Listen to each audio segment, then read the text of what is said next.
ప్రేక్షకులకి ఆ లలితాంబిక అమ్మవారి యొక్క అనుగ్రహం పరిపూర్ణంగా కలగాలని మనస్ఫూర్తిగా కోరుకుంటూ మనం ఈరోజు చంద్ర సూర్య గ్రహణాలు ఎప్పుడు ఏర్పడుతున్నాయి, ఈ గ్రహణాలు ఏర్పడడం వల్ల గ్రహణం ఏర్పడినటువంటి 40 రోజుల వరకు ద్వాదశ లగ్నాల వారు లేదా లగ్నం తెలియని వారు రాసుల వారు ఎటువంటి జాగ్రత్తలు తీసుకోవాలి, ఏ విషయాల్లో కలిసి వచ్చే యోగం ఉంది. గ్రహణం అంటే ఎంతసేపు ఇబ్బందనే కాదు, కలిసి వచ్చే యోగం ఉంటుంది. అయితే చంద్ర సూర్య గ్రహణాల యొక్క సమయాలు చెప్తాను, గుర్తుపెట్టుకోండి. అయితే మనకి ఫస్ట్ ఆఫ్ ఆల్ ఈ గ్రహణాలు ఇండియాలో అయితే లేవు. అమెరికా కంట్రీస్ బయట దేశాల్లో ఉంది, మన ఇండియాలో గ్రహణం లేదు. ఎందుకు లేదు అంటే మనకి 18వ తేదీ సెప్టెంబర్ 18వ తేదీ వచ్చేటువంటి చంద్రగ్రహణం ఉదయం 6:12 నుంచి 10:17 మధ్యలో వస్తుందంటే ఉదయం పూట మనకి చంద్రుడు కనబడ్డు, మనకి చంద్రగ్రహణం లేదు. అలాగే సూర్యగ్రహణం కూడా తీసుకున్నట్లయితే 2వ తేదీ అమావాస్య అవుతుంది, ఇది పౌర్ణమి అయితే అది అమావాస్య. సూర్యగ్రహణం వచ్చేటప్పుడు అది కూడా ఏమవుతుందంటే రాత్రి సమయం వస్తుంది. సూర్యగ్రహణం ఎప్పుడైతే రాత్రి సమయం వస్తుందో మనకి కనబడదు, అది కూడా బయట దేశాలు అమెరికా కంట్రీస్లోనే కనిపిస్తుంది. ఆ టైమింగ్స్ ఏంటి అంటే ఇక్కడ దీనికి 9:13 నుంచి 3:17 వరకు అని ఇచ్చారంటే రాత్రి 9 నుంచి తెల్లవారితే 3 అనగా 3:17 వరకు ఉంది. కానీ దీంట్లో స్పెసిఫిక్గా 10:21 నుంచి రాత్రి 10:21 నుంచి 12:12 అర్ధరాత్రి సమయం వరకు దీని గ్రహణ ప్రభావం ఎక్కువగా ఉంటుంది. మహర్షి మనకు చెప్పినటువంటిది ఏంటంటే గ్రహణం ఒక యోగంగా చెప్పారు. గ్రహణ సమయంలో ఒక్కొక్క ప్రాబ్లం ఉన్న వాళ్ళు ఎటువంటి మంత్ర సాధన చేయాలి అనేటువంటిది ఎండింగ్లో కూడా చెప్తాను, ఎండింగ్ వరకు వీడియో చూడండి. అయితే ఈ విషయాలు చెప్తుంది నేనైనప్పటికీ కూడా చెప్పేస్తుంది సాక్షాత్ లలిత అమ్మవారిగా భావిస్తూ ఒక్కొక్క లగ్నం తెలియని వారి రాశి నుంచి మనం చూసుకుందాం. కర్కాటక లగ్నము, కర్కాటక రాశి. మీకు 18వ తేదీ వచ్చేటువంటి చంద్రగ్రహణం యొక్క ప్రభావం దేని మీద పడుతుంది? మీకు 9వ స్థానంలో అవుతుంది చంద్రగ్రహణం. కాబట్టి లాంగ్ జర్నీస్ వెళ్ళేటువంటి విషయాల్లోని, తండ్రి గారి ఆరోగ్య సంబంధించిన విషయంలోని, మనీ ట్రాన్సాక్షన్స్, బ్యాంక్ నుంచి ఏదైనా ఒక పెద్ద మొత్తంలో ధనాన్ని ట్రాన్స్ఫర్ చేసేటువంటి విషయంలో, పెద్ద మొత్తంలో ధనాన్ని బ్యాంకుకి వెళ్ళి విత్డ్రాల్ చేసుకునేటువంటి అంశాల్లోని, హైయర్ ఎడ్యుకేషన్ రిలేటెడ్ సంబంధించిన విషయంలో సరైనటువంటి నిర్ణయాలు తీసుకోవడము, ఇటువంటి విషయాల పట్ల కాస్త జాగ్రత్తగా ఉండండి. తొందరపడైతే తప్పు నిర్ణయాలు తీసుకుంటాము. బ్యాంకుకి వెళ్ళి మనీ తీసుకొచ్చేటప్పుడు కొన్ని ఇట్లాంటివి అంటే 9th హౌస్ కదా, కాబట్టి ఇటువంటి ఫలితాలు ఇస్తూ ఉంటుంది. మరి ఇక్కడ ఈ 3వ స్థానంలో మనకి 2వ తేదీ అమావాస్య నాడు సూర్యగ్రహణం జరుగుతుంది. దీనివల్ల ఏమిటంటే ఇది మంచిని ఇస్తుంది, 3వ స్థానంలో కదా. కాబట్టి ఏమిటా మంచి చూసుకున్నట్లయితే కొత్త వాళ్ళ పరిచయం, ఎప్పటి నుంచో ఇంకా ఈ అగ్రిమెంట్లు అయ్యేటట్లేవు, ఈ పనులు అయ్యేటట్లేవు అనుకున్నవి కాస్త మీరు ధైర్యం చేసి మీరు చేసే ప్రయత్నం వల్ల ఆ పనులు అవ్వడం. అదేవిధంగా మీ యొక్క ధైర్య సాహసాలని వేరే వాళ్ళు గుర్తించి మీకంటూ ఒక గుర్తింపునివ్వడం, ఇటువంటివి జరుగుతాయి. కాకపోతే ఎంతైనా 3వ స్థానంలో రవి, కేతు, బుధ కదా, మిస్కమ్యూనికేషన్స్ అవుతాయి, అది కాస్త చూసుకోండి. అనవసరంగా ఏదైనా అగ్రిమెంట్ చేసినప్పుడు చిన్న చిన్న మిస్కమ్యూనికేషన్స్ కూడా ఇస్తుంది. ఎందుకు అంటే బుధుడు వెళ్ళి అక్కడ ఉంటున్నాడుగా రవికేతులతో పాటు, కాబట్టి ఇటువంటి ఫలితాలు కూడా ఇది ఇస్తుంది. అయితే మరి కొంతమంది ఏంటంటే ఏమండి ఇంకా ఏవో అయిపోతున్నాయి అంటున్నారు, ఏమిటి అంటే ఒకటే గుర్తుపెట్టుకోండి. మనం ఆల్రెడీ 9-10 నెలల క్రితం రాహు మీన రాశిలోకి వస్తున్నాడు. మీనం అంటే జలరాశి కాబట్టి జలప్రలయాలు సర్వసాధారణంగా ఈ 18 నెలలు ఉంటాయని చెప్పుకున్నాం.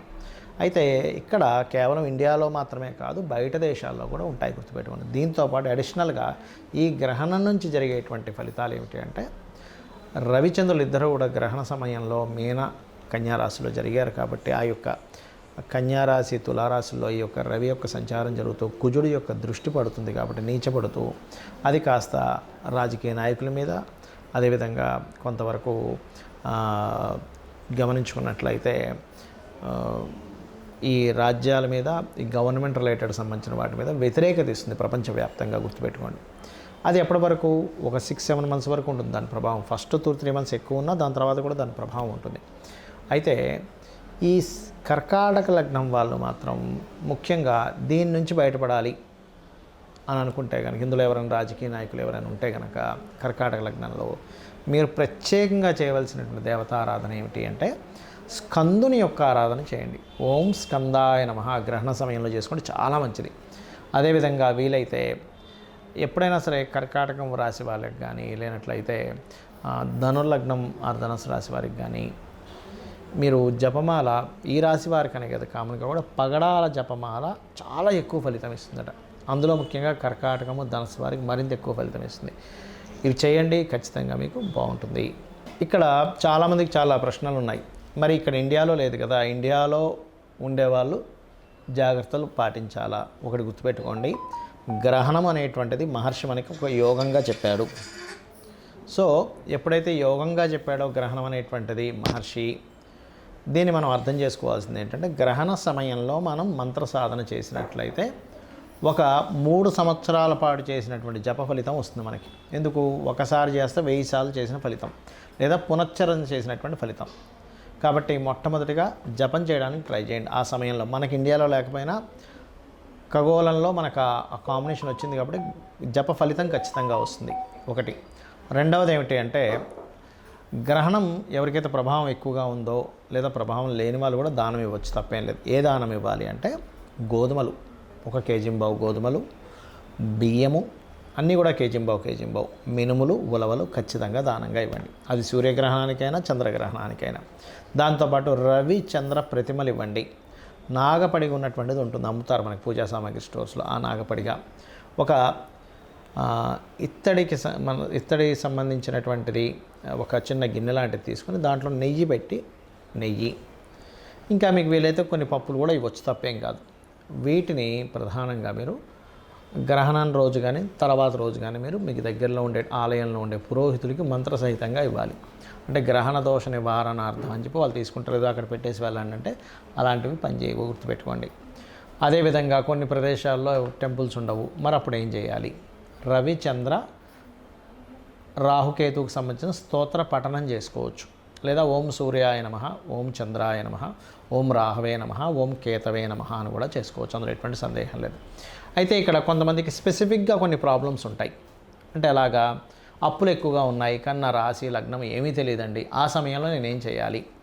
సూర్యగ్రహణం ఆ చంద్రగ్రహణ సమయంలో అనుకున్నప్పుడు ఓం అపర్ణాయై నమః అనే మంత్రాన్ని త్రికరణ శుద్ధిగా మంత్రం మీదే ధ్యాస పెట్టి మంత్రాన్ని ఆస్వాదిస్తూ చేయండి. ఖచ్చితంగా మీకు ఉండేటువంటి అప్పుల బాధలు, మీకు కొత్త అవకాశాలు వచ్చి ధనం అభివృద్ధి పెరిగి అప్పులు తీరుతాయి. నాకు అప్పులు లేవు కానీ ధనాభివృద్ధి కావాలండి అంటారు కొంతమంది. అలాంటి వారు చాలా నామాలు ఉన్నాయి, లలిత సహస్రనామాల్లో 2 చెప్తాను చూడండి. ఓం సంపత్కరీ సమారూఢ సింధుర వ్రజసేవితాయై నమః. అదేవిధంగా ఓం ధర్మాధ్యక్ష ధనాధ్యక్ష ధనధాన్య వివర్ధినియై నమః. ఈ 2 చేసుకోవచ్చు. ఉద్యోగం రావట్లేదు, దీనికి కూడా చాలా ఉన్నాయి కానీ 2 చెప్తాను. ఏమిటంటే అవి ఓం శ్రీమాత శ్రీ మహారాజ్ఞి శ్రీమత్ సింహాసనేశ్వరి నమః, ఓం మాణిక్య మకుటాకార జానుద్వయ విరాజితాయై నమః. ఈ 2ట్లో ఏది చేసుకున్నా మీకు ఉద్యోగ ప్రాప్తి కలుగుతుంది. మరి అనారోగ్య సమస్యలు ఉన్నాయండి, క్రీం అచ్యుతానంత గోవింద లేదా ఓం సర్వవ్యాధి ప్రశమని సర్వమృత్యు నివారిణి అగ్రగణ్య అచింత్య రూప కలికల్మషనాశిని. దీనికి లలిత సహస్రనామాల్లో ఒక లైన్ చదివి మళ్ళీ ఈ మంత్రం పెట్టి మళ్ళీ ఒక లైన్ చదివి అలా కూడా చేస్తారు. అంటే అలాగా ఓం శ్రీమాత శ్రీ మహారాజ్ఞి శ్రీమత్ సింహాసనేశ్వరి సర్వవ్యాధి ప్రశమని సర్వమృత్యు నివారిణి అలా అంటే ఒకసారి ఒక లైన్ చదువుతారు, మళ్ళీ మధ్యలో ఇది పెడతారు, మళ్ళీ అలా దాన్ని సంపుటీకరణ అంటారు. అలా చేస్తే కూడా చక్కటి ఫలితాలు వస్తాయి. అదేవిధంగా మరి కొంతమందికి మానసికంగా ఇబ్బందులు కానీ లేకపోతే పని మధ్యలో ఆగిపోతూ ఉంటుంది. అలాంటప్పుడు అంటే సగంలో ఆగిపోయిందండి, సగం పనే ఆగిపోయింది అంటూ ఉంటారు, అన్నీ సగమే అవుతుంటాయి వాళ్ళ లైఫ్లో. అలాంటి వారు ఓం అష్టమీ చంద్ర విభ్రాజ దళిక స్థల శోభితాయై నమః. ఇది చేసుకోవచ్చు హ్యాపీగా. ఇలాగా 1 కాదు 2 కాదు. కొంతమంది మనసు బాగోదు అసలు, ఓం మనస్వినియై నమః. వివాహం అవ్వట్లేదండి, చాలామందికి ఇవాళ రేపు వివాహం అవ్వట్లేదు. అలాంటి వారు ఓం కామేశబద్ధ మాంగళ్య సూత్ర శోభిత కందరాయై నమః. లేదండి వివాహం అయింది కానీ మా ఇద్దరి మధ్యన సరైనటువంటి సామరస్యం లేదు, ఎప్పుడు గొడవలు, విడిపోతామేమో అని అనిపిస్తుంది, మాటిమాటికి చికాకులుగా ఉంది, మా ఇద్దరి మధ్య పెళ్ళైన రోజు నుంచి ఇబ్బంది ఉంది అనుకునేటువంటి వారు సింపుల్గా ఏం లేదు, ఓం శివకామేశ్వరాంకస్త శివా స్వాధీన వల్లభాయై నమః చేసుకోవాలి. మరి ప్రతి పని ఆటంకాలు అవుతుంది, నాకు భగవంతుడు అనుగ్రహం లేదేమో, ప్రతిసారి నాకు ఏదో ఒక ఆటంకం అవుతుంది అన్నప్పుడు ఓం గణేశాయ నమః చేసుకోవచ్చు. లేదా ఓం కామేశ్వర ముఖాలోక కల్పిత శ్రీ గణేశ్వర, ఈ నామం చేయడం వల్ల గణపతి యొక్క అనుగ్రహము, అమ్మవారి యొక్క అనుగ్రహము మరియు ఆ పరమేశ్వరుడి యొక్క అనుగ్రహం కూడా కలుగుతుంది. ఇలాగా మనం ఒక్కొక్క దానికి ఒక్కొక్కటి చూడ్డానికి నామాలే కానీ చాలా గొప్పగా పనిచేస్తాయి. ఇవి ఒకటే కాకుండా శ్రీమాత్రే నమః చేసుకోండి. ఎంత నోరు తిరగదండి. శ్రీమాత్రే నమః శ్రీమాత్రే నమః అని మనసులో చేసుకోండి. మనసులో దాన్ని ఎలా అంటే ఇక్కడ ధ్యాస పెట్టి ఆ మంత్రం ఇక్కడ నుంచి పలుకుతున్నట్టుగా చేయాలి. అలా కాదండి నాకు విష్ణు అంటే ఇష్టం అంటారా, ఓం నమో నారాయణాయ చేసుకోవచ్చు. లేదండి నాకు వెంకటేశ్వర స్వామి అంటే ఇష్టం అంటారా, ఓం నమో వెంకటేశాయ చేసుకోవచ్చు. ఓం మహాగణాధిపతయే నమః చేసుకోవచ్చు. ఇలాగా 1-2 కాదు, ఏమైనా చేసుకోండి. కానీ మనసుని అలా లగ్నం చేస్తూ మరి పట్టు స్నానము విడుపు స్నానము కూడా చేయొచ్చు. మనకి ఇక్కడ గ్రహణం లేకపోయినా చేయాలి. అలాగే నేను బయట దేశాల్లో గ్రహణం ఉంటుంది కాబట్టి బయట దేశాల్లో ఏ రాసుల వాళ్ళకి అయితే సంతానం సంబంధించిన విషయాలు జాగ్రత్త పడాలో చెప్పాను, ఆ విషయాలు జాగ్రత్తగా ఉండండి 40 రోజులు. అదేవిధంగా దర్భ మనకి తినేటువంటి పదార్థాలు గ్రహణానికి ముందు దర్భ వేస్తారు. అలా దర్భ ఖచ్చితంగా వేయండి. ఇవి గనక పాటించినట్లయితే గ్రహణం అనేటువంటి దాన్ని ఒక యోగంగా భావిస్తూ మీరు చేసినటువంటి మంత్రము ఒకసారి చేస్తే 1000 సార్లు చేసిన ఫలితం రావడం వల్ల మీ పాపకర్మ దగ్ధమవుతుంది. అయితే ఒక్కటి గుర్తుపెట్టుకోండి, జపం చేసేటప్పుడు ఖచ్చితంగా పంచె కట్టుకోండి. షార్ట్స్ మీదో ప్యాంట్ల మీదో చేయకండి. అలా కుట్టిన వస్త్రం కట్టుకోవడం వల్ల అది దిగంబరంగా చేసినటువంటి ఫలితం వస్తుంది. కాబట్టి దయచేసి ఇది పాటించండి.